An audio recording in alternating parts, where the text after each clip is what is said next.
Welcome to the CFBDynasty College Fantasy Football Podcast. Today's episode is brought to you by WinLocal, digital marketing and web design for local businesses proven to help beat your competition. WinLocal.com.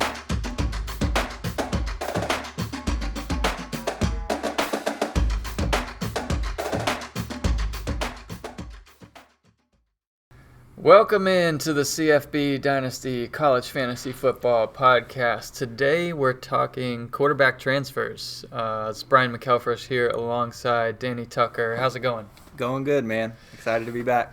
Yes. So let's get to it. We're going to start out by talking about one of the top college fantasy football players of recent memory, Derrick King, who was at Houston 2018 and absolutely crushed it. What do you think about his transition over to Miami and how he was as a player over at Houston? Well, I think when you think of Derrick King at Houston, you thought of a fantasy stud. When you really come down to it, he's a great dual-threat quarterback, lit you up with his arm. I think he had 36 touchdowns passing one year in 2018 and somewhere around 14 touchdowns, 15 touchdowns, something like that rushing that year. So, fantasy-wise, he was a stud. And then we roll along to 2019. He was the top of the list for everybody in fantasy, plays his 4 games, and then chooses to sit out the rest of the year, which took everybody by storm. Yeah, that was weird what happened at Houston. And then he said he was going to stay and play, and now he's over at Miami, who's struggled to have production at quarterback. Offensive line has definitely been an issue, but how do you see his season playing out this year? I think he's going to use a lot of what he did the last couple of years in Houston. I think he's going to be a very mobile quarterback, get out of the pocket, make plays with his legs.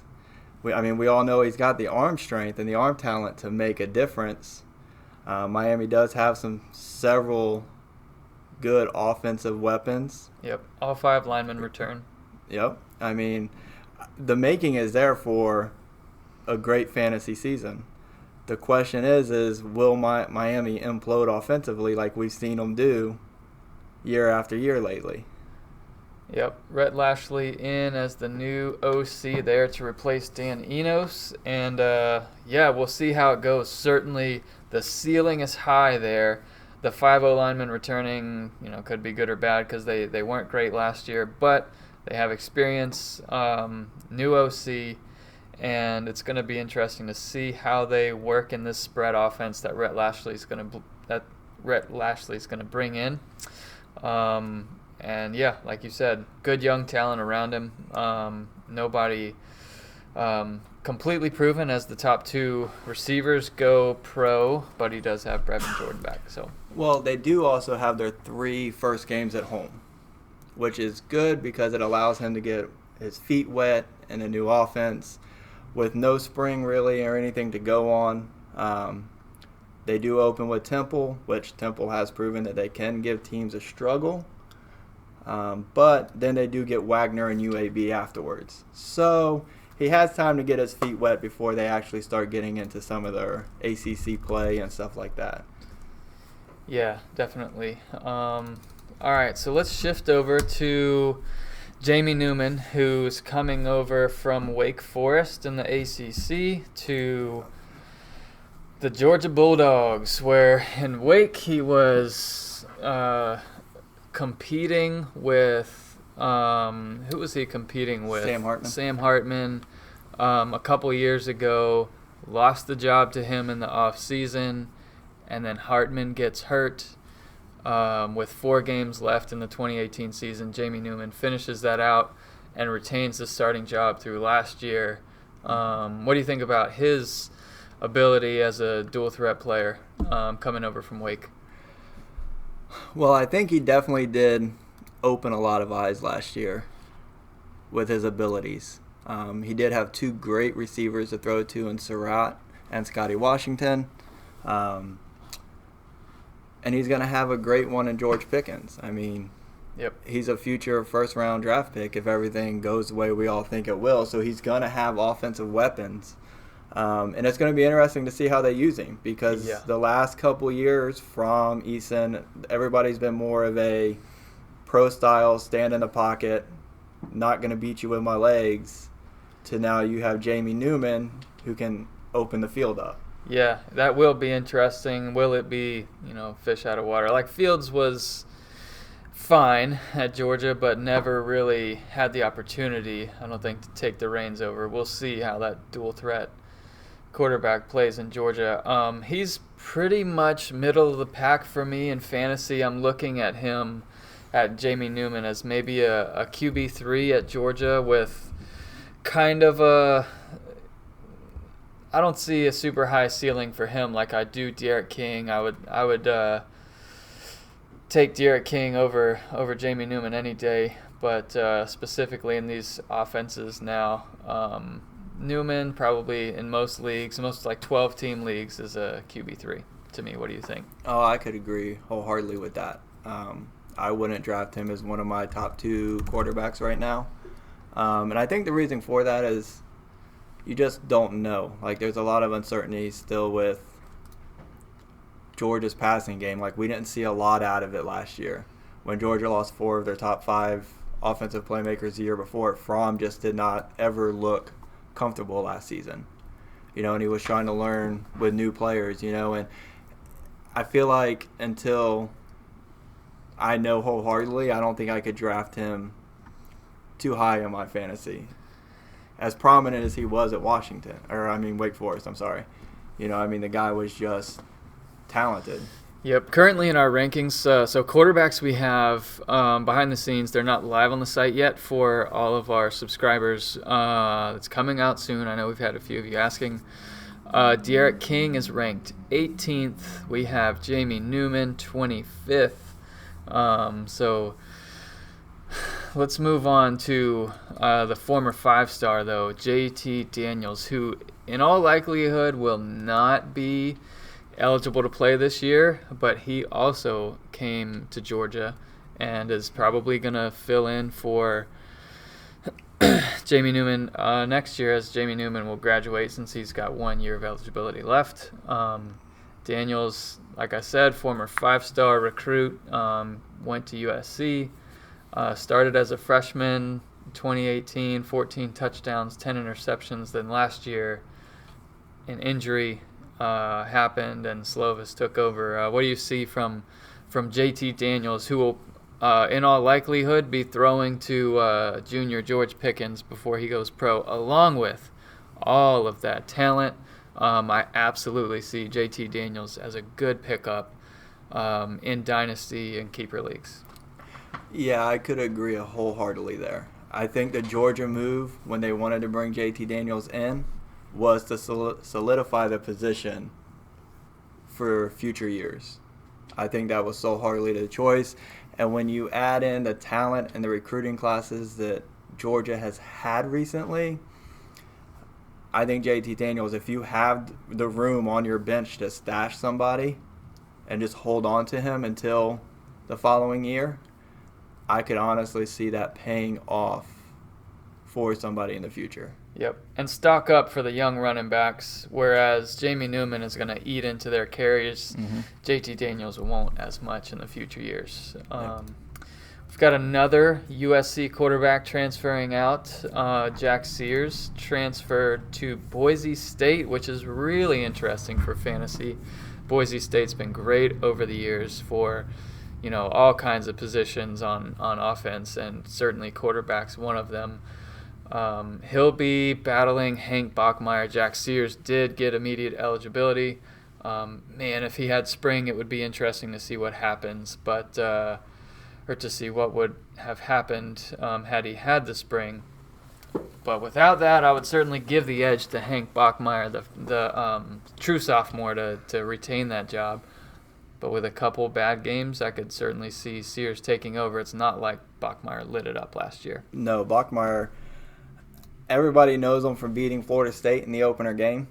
But really, after that, it was just a ho-hum season for him, fantasy-wise. There wasn't many stats put up, nothing eye-popping or catching that would make you lead to believe he has the position locked up for his 4 years at the university. Yeah, 1,800 yards, 9 touchdowns, 6 interceptions. Certainly not going to get it done in fantasy. And Jack Sears, really hasn't got to prove anything either. 2018 was the only year he played for USC and had 230 yards and 2 touchdowns, no picks. While he was a 4-star, competing against some really good, really highly touted players in his position at USC, he hasn't got the chance to prove it much, but might get that opportunity at Boise State. Certainly something to watch as we start getting news when fall practice happens. That one's going to be really interesting to follow. And it's one of those awkward positions where if we don't really know who's going to be the starter going into fantasy draft, their value's kind of somewhere in the middle, somewhere in the QB4 range, where if Sears or Bachmeier light it up, it could be great value. But certainly something to watch. I agree wholeheartedly. Over at Mississippi State, this is where KJ Costello landed as he transferred from Stanford, and this is someone to watch because of the coach. Mike Leach coming over from Washington State. Pretty much you follow and draft any quarterback that Mike Leach coaches, and he'll be in the top 5 in fantasy. And KJ Costello had a really good year in 2018, then battled injuries last year, right? Yes. Yeah, he battled some injuries last year. And then I think he just wanted to look for a new spot, man. And who wouldn't want to own a Mike Leach player? Yep. I mean, in all honesty. The guy puts out fantasy studs. 2018, he threw for 3,500 yards, 29 touchdowns. At Stanford.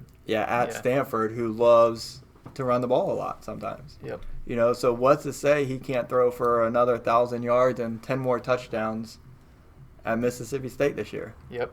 And we'll see how he does in the SEC. I think, and Zach and I talked about this last week, he comes into the SEC at an interesting time where it's not all about running game, ball control, amazing defense, where the defenses are still talented, but because of the style of offense with LSU and Alabama, who he'll face next year, it's more up and down the field, more passing, and that certainly bodes well for more possessions, more plays per game for KJ Costello, and he'll likely be playing from behind because I don't think Mississippi State's going to blow anyone out.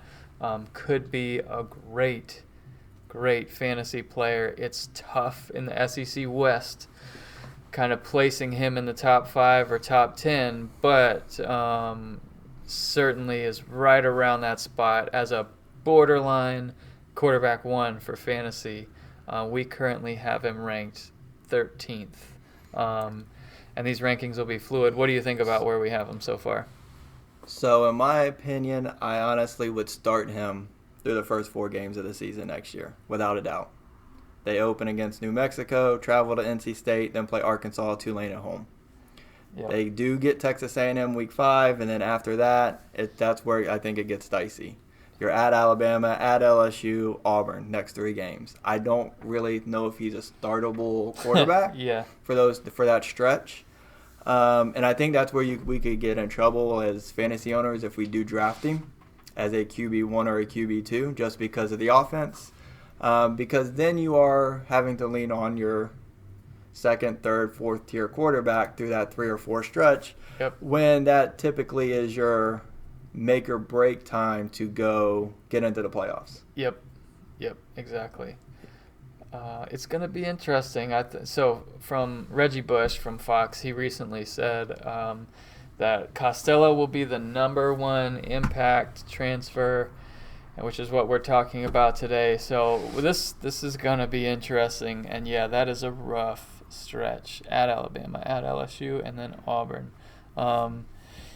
You can certainly historically call him unstartable during that time. It's questionable, but yeah, if you take Costello and want to rely on him as your quarterback one, especially in a 2-quarterback league, you better have a great QB2, QB3, just in case. We'll pick up the pace a little bit here, but let's talk a little bit about Chase Brice.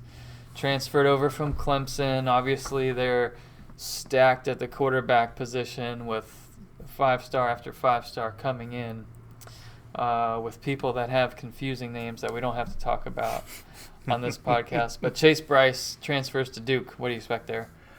Well, Duke they've put out some good quarterbacks the last couple of years, fantasy-wise.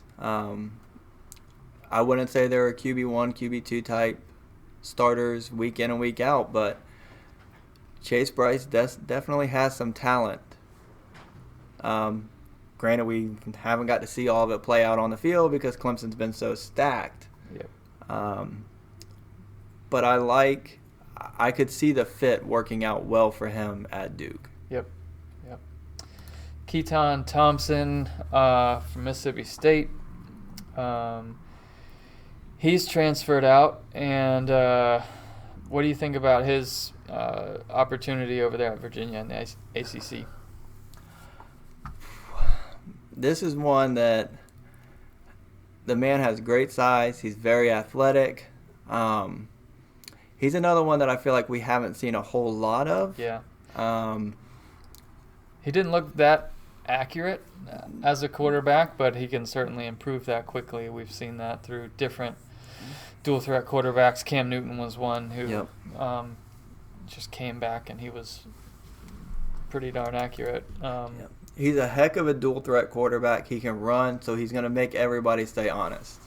You definitely have to leave a spy in the middle of the field to watch him, which, I mean, we've seen it fantasy-wise. Sometimes them dual threat quarterbacks are better to have, even if they're only going to throw for 10 or 12 touchdowns, if they're going to get you 20 on the ground. Yep. So, I mean, he's one that I would look at him a lot later in the draft, maybe a quarterback 4, quarterback 5. I don't think I would trust his arm ability to be too high. Yeah, and Virginia had a pretty good fantasy season last year, and they surprised a lot of people. Mm-hmm. Not a team that you're used to drafting fantasy players from, but they were solid last year. Philippe Franks left Florida to go to Arkansas, which to me is not going to be great for him in terms of fantasy. He's got some great young receivers, though. He's got some really great young receivers. At Florida, he just couldn't really put it all together mentally with being able to read defenses and get the ball down the field. Dealt with coaching change, dealt with some O-line issues for sure, and still, though, Trask came in and the offense just looked completely different. Having Philippe Franks gone, I just don't see Arkansas to me as a fantasy destination until they prove it on the field. I agree 100% with that. And then go back to your point. I mean, I think it's the decision-making behind it.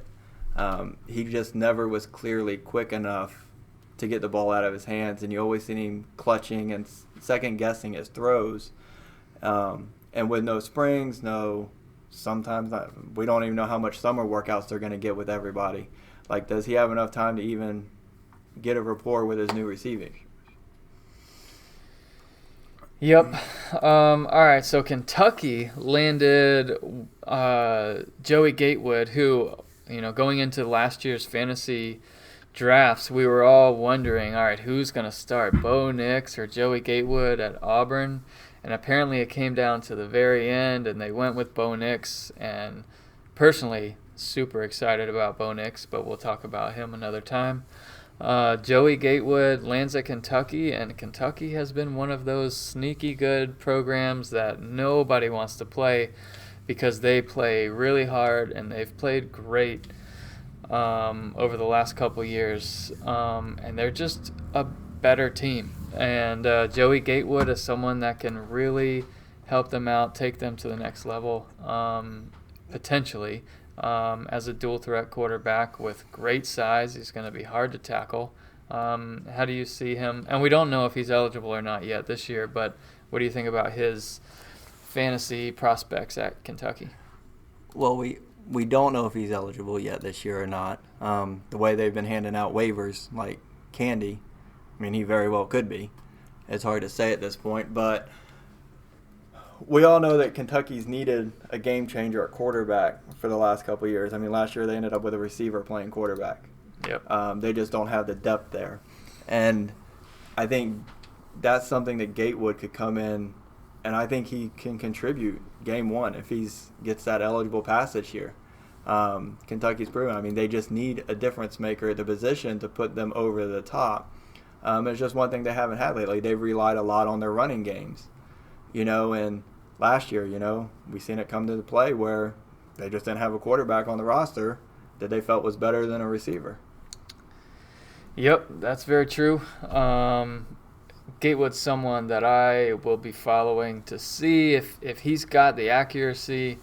Man, he could be a difference maker, and can help Kentucky really turn it around. I'm interested in that one. Talia Tagovailoa transfers from Alabama to Maryland, and Maryland's going to be an interesting one. Tagovailoa is another one where we don't really know where or when he's going to be eligible. They've got Josh Jackson there at Maryland and the freshman Lance. Yep. And so we'll see how it plays out, but we didn't get to see much of him at Alabama. He doesn't have the size or arm strength, really, of his brother. So kind of low expectations for me. What do you think? Yeah, I honestly don't have big expectations for him, even at Maryland. I think Maryland does have a good freshman already that we will see a lot more of this year. If that happens, I don't know if he would ever win the job at Maryland. Mm-hmm. So I don't really have high expectations for him. Maybe if you're in a really, really, really deep draft and you want to take a risk on him in round 20 of your 20-round draft, then I'd go for it. Over at Oregon, they landed Anthony Brown from Boston College, who will come in and compete for the job against Tyler Show. We'll see how that goes as fall practices hopefully resume. And it's not that exciting. If you look at his stats, he's never thrown more than like 2,100 yards, 20 touchdowns passing. He hasn't run the ball a ton, no more than 2 touchdowns in a season when he was at Boston College, who's really known for their great rushing attack, really featuring one running back. And that's fantastic for fantasy, but not for the quarterback position. I like Tyler Show, but what do you think about Anthony Brown potential there? I think Anthony Brown has an uphill battle to win the starting job at Oregon. I really think it's was it Tyler? Really think it's his job out there this year. Watched some highlights of him last year, the way he played, and I really like his potential this year. So I think Anthony Brown, while he's going to a place that's uncertain at quarterback, there is a guy that's been there. He's already in the system. And I don't know if I really think it's the perfect match for Anthony Brown or not, playing in that type of offense. Yeah, I see him more as an insurance policy to Tyler Show, and they have Joe Moorhead coming in. Oh, man, we'll see. But, yeah, I really like Tyler Show and his potential, like you said, him being there. And Moorhead's great. We've seen what he did at Penn State. And he'll have an opportunity out there in the Pac-12 to get it done. So many other quarterbacks that transferred, but we're not going to get to them all today. Colin Hill, certainly at South Carolina, coming over from Colorado State. Peyton Ramsey. Justin Rogers is someone who the whole CFF community's been excited about for a while. And a few others. Jaron Williams, who I thought looked great in the opener against Florida, and then just kind of had a blah year after that. But we'll see how some of these transfer quarterbacks play. And some of these are going to be huge impact players in fantasy this year. Transfer portal is alive and well, and is a little bit crazy to follow, but we'll be looking forward to these guys and continuing to move them around in our rankings as news starts to come out. Magazines have come out for the first couple of college football previews, so that's exciting. But yeah, thanks Danny for joining in, and we'll catch you guys next time.